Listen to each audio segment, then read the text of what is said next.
ரிஷப ராசியில் பிறந்தவர்களுக்கு இன்றைக்கி எப்படி இருக்க போகுது அப்படின்னு பார்த்தீங்கன்னா, யோகமான ஒரு நாளுங்க. கலைத்துறையில் இருக்கக்கூடிய அன்பர்களுக்கு புதிதாக வாய்ப்புகள் வந்து கதவை தட்டும்.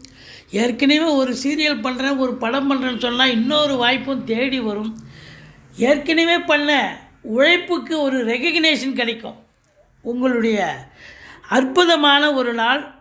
சொத்து பத்து விற்பது வாங்குவது தொடர்பில் இருக்கும் அன்பர்களுக்கு இன்றைக்கி நல்ல தகவல் வரும். பிள்ளைகளுக்கும் உங்களுக்கும் கருத்து வேறுபாடு வரும். பூர்வீகத்திலிருந்து சில பிரச்சனைகள் தேடி வரலாம். குலதெய்வ வழிபாடு பண்ணுங்கள். எதிரிகளுடைய கொட்டம் அடங்க போகிறது. மற்றபடி வாழ்க்கை துணை அல்லது மனைவிக்கு தேக ஆரோக்கியத்தில் அக்கறை தேவை. திடீர் அதிர்ஷ்ட வாய்ப்புகள் தேடி வரும். வெளிநாடு சந்தர்ப்பம் போக விருப்பம் உள்ளவர்களுக்கு கூடி வரும். மற்றபடி தொழிலில் இரட்டிப்பு வருமானம் வரும்.